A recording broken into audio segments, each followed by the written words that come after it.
just be publishing people? Is that what the whole series is focused on too? Yeah, so we're live, Okay. so I'll explain it real Oh, quick. This is okay. Annette, everyone. My name's Hi. Dismondy. And yes, we are wrapping up the creative marketing series. And the people who have been tuning in have been authors who have already written and published a book. And they're trying to figure out ways to actually get the book to sell.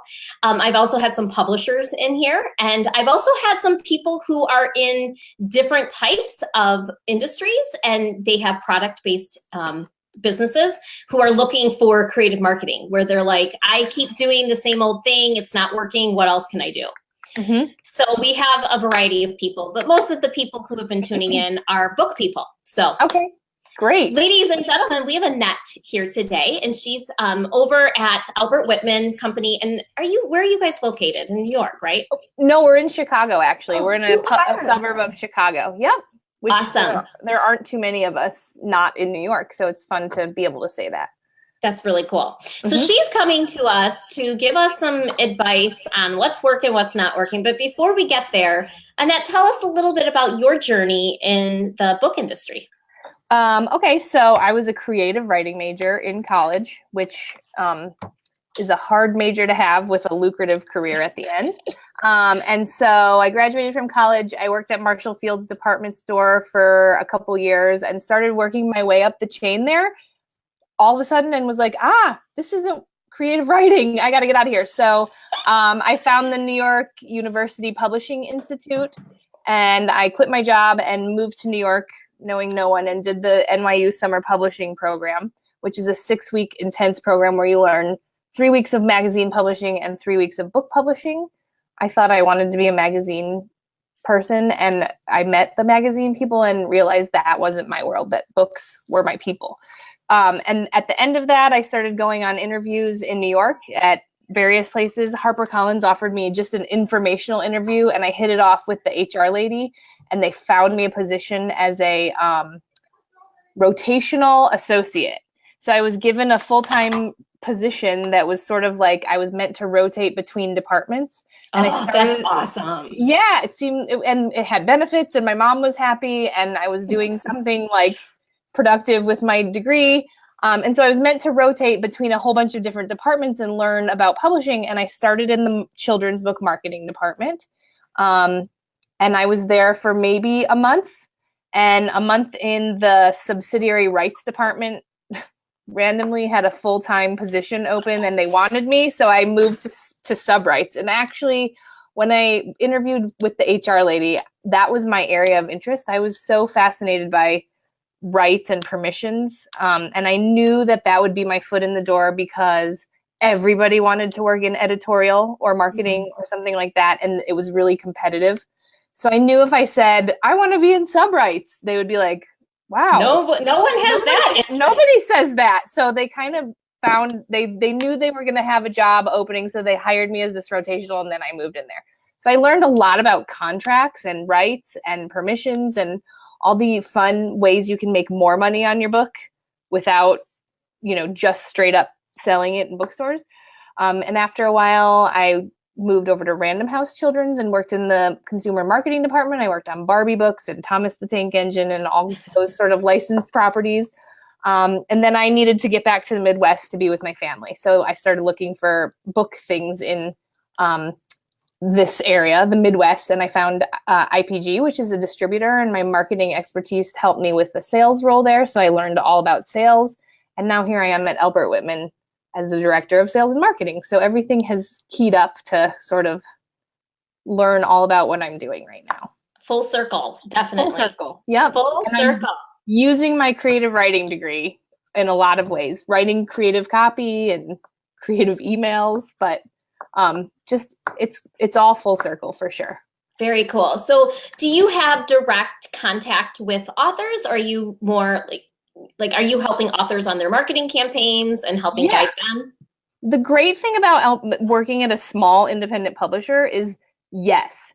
I think at a lot of big houses, authors just straight up go through their editor for everything, and the editor sort of liaises with marketing and publicity and stuff like that. Although I think publicists do have a lot more direct contact with authors. But here at Albert Whitman, we are all hands on deck, and authors can reach out to me or my team. I have a publicist and a digital marketing person here to ask any questions, give us their ideas, tell us who they know so we can, spread their book around and maximize the potential of it. But we work directly with authors, and sometimes we completely do the marketing program for an author's book. And our favorites are authors who come with really well-formed ideas of how they want to market it. And we love riffing off of that and helping them self-promote, but then taking what they're doing and adding to it, and that sort of thing. So authors who are really out there self-promoting their stuff, I think are really lovely authors to have.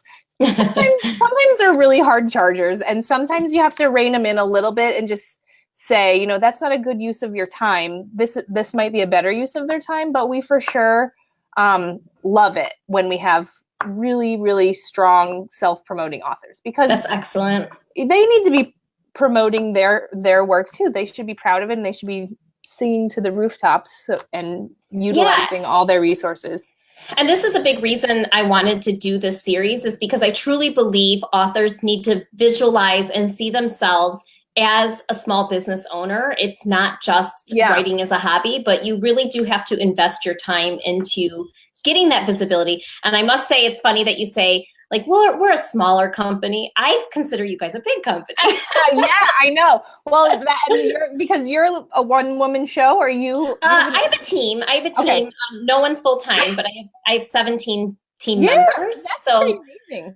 But I mean, we're putting out 2 books a year, so we're small.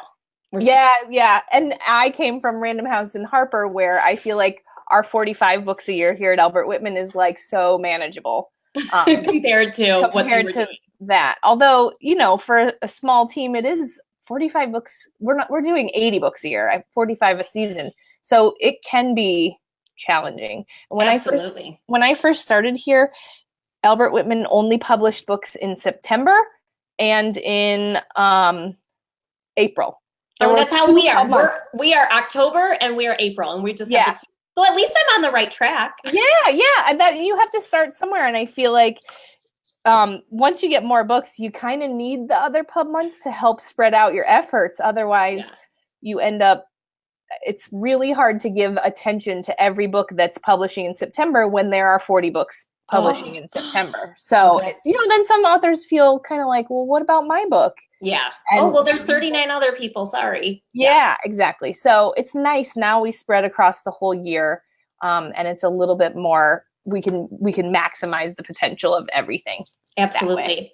Well, let's get into it. So I asked you here, because I know that you have so much experience in the industry. I asked you here to tell us what right now, when we're looking at books and we're looking at marketing these products, what right now, if maybe you could tell us like 2 things that not really working, 2 things that are working. And I know that it's hard to really generalize because every situation is different, but if you could generalize and tell us things that really aren't working and things that are, that would be awesome. Okay. So I've thought about this, and I had a good answer ready to go, but now I'm flaking out. Okay. So I think you're right. It depends on the book. It depends on the market you're trying to reach for the book, for sure. Things that I think are working are, I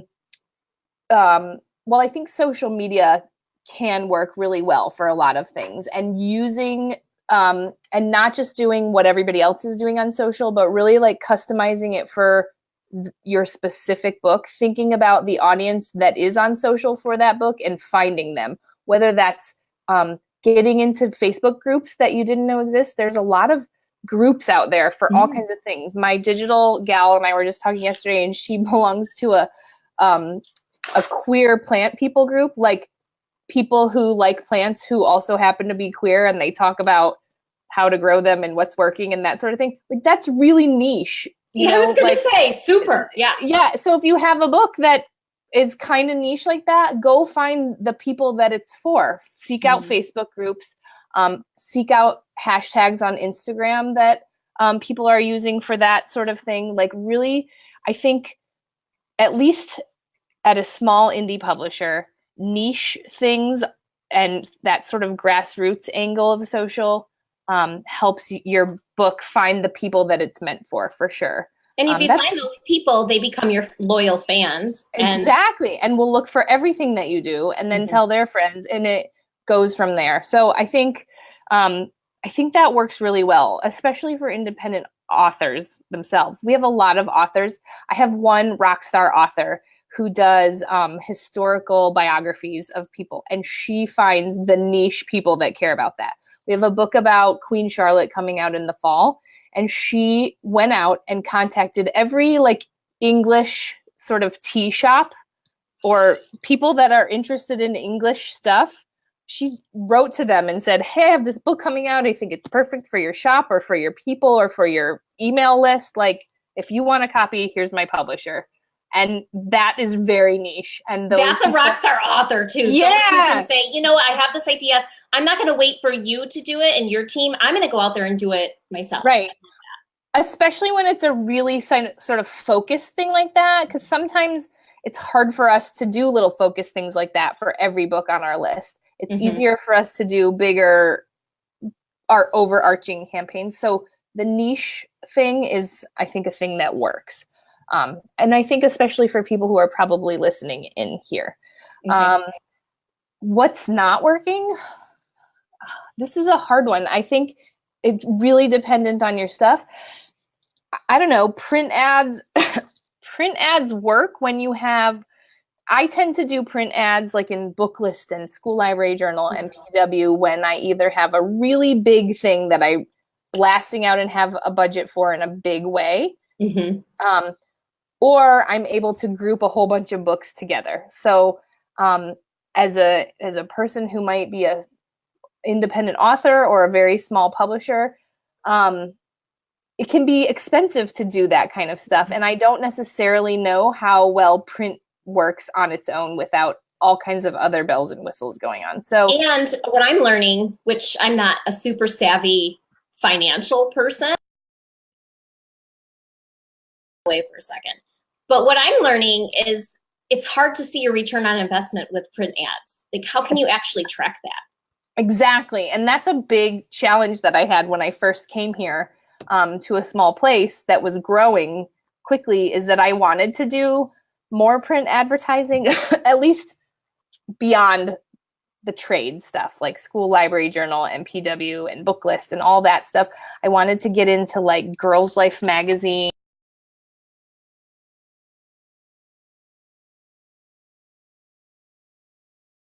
It was a hard sell because nobody knew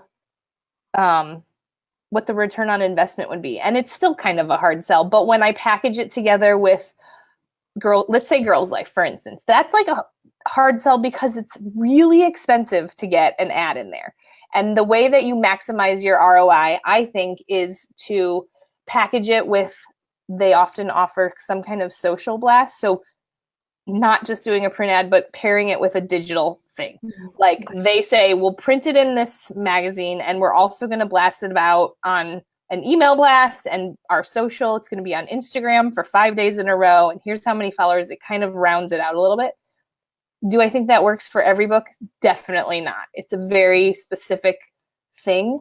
And to the question, like print alone, I don't think it works on its own. It has to be part of a bigger awareness campaign. So for somebody like you, I think it, probably helps to do like a School Library Journal ad, as long as you're also doing a lot of other stuff to reach school librarians beyond just one print ad one time in one issue. Exactly. What do you think about, because this is an effort that does not work for our small company, mailers. What do you think about mailers? Like, are you guys still sending out postcards? Because we're not. No, we don't send out postcards. I have a publicist and we have created what we call a big mouth list, where we're constantly curating it and keeping it like a really tight list of influencers. Oh, I love that you call it a big mouth list. That's awesome. They're people who are big mouths in the industry and who will talk about your book to anybody who will listen and these people are like librarians who are often on award committees or indie booksellers who are very involved in ABA stuff and that sort of thing. So big mouth lists, I think when used correctly and not abused, you can't just send everything all the time to the big mouth people. But when it matters, I think that works really nicely. And sometimes it's taken me a while to build that because it requires you to like, you don't want to just add somebody because you heard they were a big mouth. No, you want to have the relationship with them. So they will actually, you know, talk about your book when they get it and not just be like, oh, Annette, she's always sending me stuff. I have no desire to look at it. So I really, it's specific. I seek them out at trade shows. We're lucky enough to occasionally get like a table at Caldecott, and I'll invite them to sit with us and that sort of thing. I think, you know, and I try to be really genuine. Like, I'm not just inviting you to sit at my table so you'll look at my stuff. Like, I really want to know what they think, because then you can go to those people and say, hey, I have this thing. I don't know if I should publish it. I don't know if it's right. You know, what do you think? And they can honestly tell you if you have a good relationship with them. So yeah, because they're in the game. They are with the people who are reading the books, and they know what's working and what's not, for sure. Yeah, absolutely. So I love that. Somebody just said, love that, the big mouth list. And we have a list of influencers, educational influencers that we've been growing over time. So each time we have a book launch, we will reach out to new connections and see if they want to join us. So the list is growing. I feel like I want to change the list to be called the big mouth list. I actually think that's we didn't think of that term. I think bigger publishers use that term a lot, but it's a good one. It's great. And I want to just give you an example of, you know, we don't always reach out to the people, but social media has been big for us. And for example, Instagram is where a lot of our educators are. Educators seem to really love Instagram right now. Yeah. So there'll be somebody who's excited about one of our books, and they will post about it on Instagram, and they have 30,000 followers. And we didn't even ask them to post about it. So what do I do with that? That's actually a unique situation. We've been tagged. I make sure to send an authentic thank you. Like, oh my gosh, I love that you are excited about our book. Thank you so much. Make that connection, because you never know when they could help you out, for sure. Yeah, absolutely. And it's funny, we were at BookCon and Book Expo in May, and a lady came up to our booth and she's like, oh my God, I'm so excited about this book you have coming out. And I'm like, why is she so familiar? And Tracy, the publicist, was like, because she's an Instagram lady and we talk to her all the time. I talk to her all the time, said Tracy. And it was just funny to meet her in real life, because these people are real connections can be made virtually through social media and that sort of thing. And I think that's a great idea. Sending them a thank you, like a DM on the side. Thank you so much. That means a lot to us. We're really excited about it too, or whatever. Yeah, and I don't know if you've noticed this, but recently I've noticed a ton of book reviewers they're starting to take away their blog posts, and they're starting to really just do Instagram. Yeah. Blogs are sort of, blogs. I don't know if blogs are working. That might be something that's not. We have a blog for Albert Whitman, and about 3 years ago, we tried really hard to like build it up, but I don't think unless we become some kind of amazing opinionated voice in the industry, which I don't foresee us doing. I think Instagram is where it's at right now. I call Instagram microblogging. It's kind of that way. There's no character limit on what you say underneath, and you can kind of get your point across with an image and words, which is funny because that's what we all do for a living, right? In publishing, we get a point across with an image and words. So, you can consider it microblogging. I think that's a good term for it. And, you know, I think blogging has helped with our SEO. So we continue to put one blog post out a week just to continue to get those keywords. And what we're doing is recycling content. So if somebody maybe doesn't follow us on Instagram, but they read the blog, they're going to get that either place. So yes, absolutely. Which is why I should say we didn't discontinue our blog. We still use it. Same thing, SEO and keywords, that sort of back end stuff keeps it going. And there are some people that still do read blogs.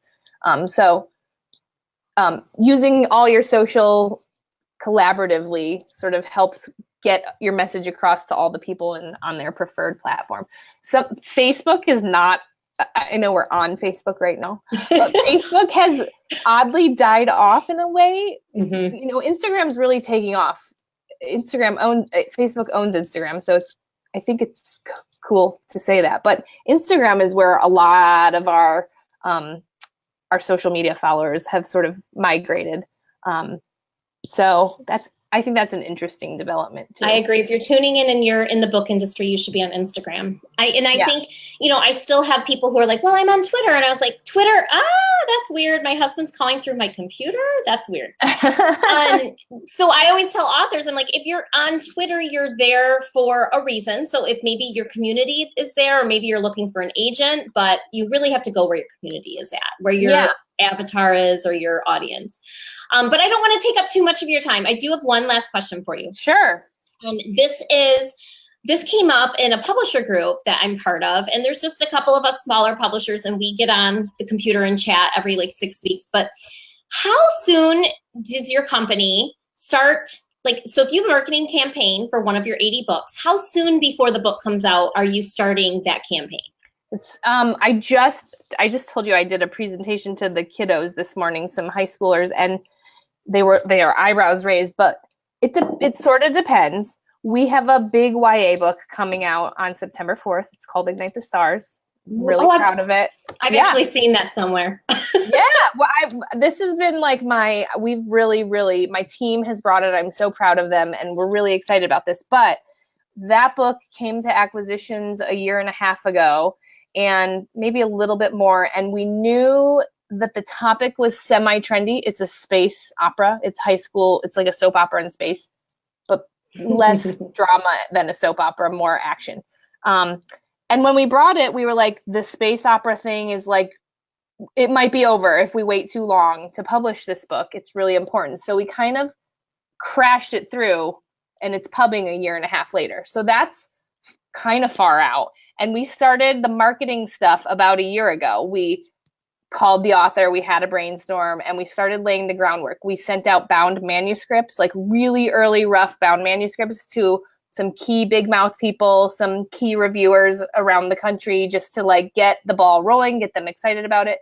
Some of those key big mouth people are books. I don't know if there's YA people watching, but there's bookstagrammers and booktubers, and they're these young kids who have little YouTube channels, and they talk about all their favorite books, and they're awesome because they're really big influencers in this community. So we started reaching out 9-10 months ago about this, and that's when I would say we started a campaign for this September 4th book.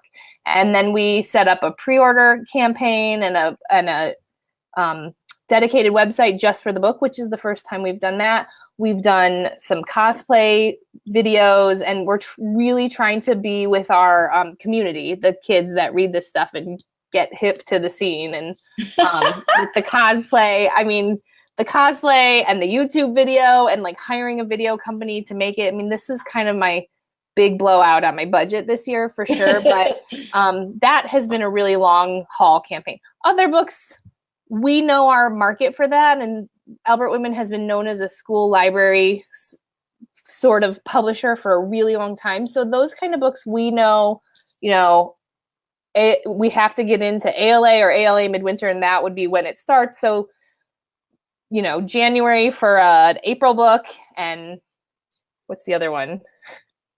July October, for a September book. Okay. Yeah. So, Okay. 6 months out, I guess we're starting the ball rolling. We definitely have arcs ready for all of our books at a minimum of 6 months out. That's our goal always. Every once in a while, it's a little smaller than 6 months out, but reviewers like to have those, 3 to 5 months in advance so that they can review them and get them out there. So that's probably on the short end of the marketing plan spectrum. Fantastic. Yeah. This has been so helpful. Thank you for your time today. Yeah. Can I add one more thing that I just remembered that I thought of? Something that I'm really starting to dabble in is Amazon marketing services. And I think doing back-end Amazon marketing stuff through Vendor Central, if you're doing keywords, it's very much like Facebook advertising. You say, I want to spend $10 on this, and here are, you're going to spend 7 cents a click. It's very minimally expensive. And I hate to say, focus on one account, but if Amazon is your biggest account and you want to maximize, or even if you have a really niche book, we have a book about You know, what to do if a parent is depressed, which is kind of got a very serious angle, and often people go to Amazon to look for, you know, books on depression for kids. You want to maximize your back end kind of behind the scenes keyword stuff. And it's not fantastic. Yeah. So that's a key thing, I think. We just hopped on, I'll just add this too. We just hopped on something called the Amazon A+ program. I heard about it at the IPG conference. So we got that all set up for our books. And so for those of you listening, basically, and at this point, if Amazon's listening, but they're at this point, they're not charging for this service, but you can. So when people, you know, they search the book about, you know, like parents with depression, what have you, and then they want to look at the reviews. So they're starting to scroll down to look at the reviews. Well, before the review pops up, now you have the opportunity to have a section about your publisher, and you can do some like soft advertising there, and then the reviews are underneath it. So I found that to be, I mean, obviously we can't see what the return is on that, but that I'm always reading reviews. So that catches my for sure. We do that too for the Boxcar Children. Okay. We have an Amazon A+ Boxcar Children page. And yeah, I totally agree. Use whatever's free while it's free. Exactly. Don't, you know, like it might not work, but it was free. So yeah, try it. Yeah. This has been so helpful, Annette. Thank you. I really appreciate it. And you are one of those people that I'm really happy I connected with. I mean, I had to like search you out at IPG. It was like the last moment. I'm like, Annette, everyone's telling me about you. But you have so much information, and so I really appreciate it. I'm really happy to help. Thank you for having me. All right. If I can do anything for you in the future, let me know. Okay, great. Thanks, Maria. Bye. Bye, everyone.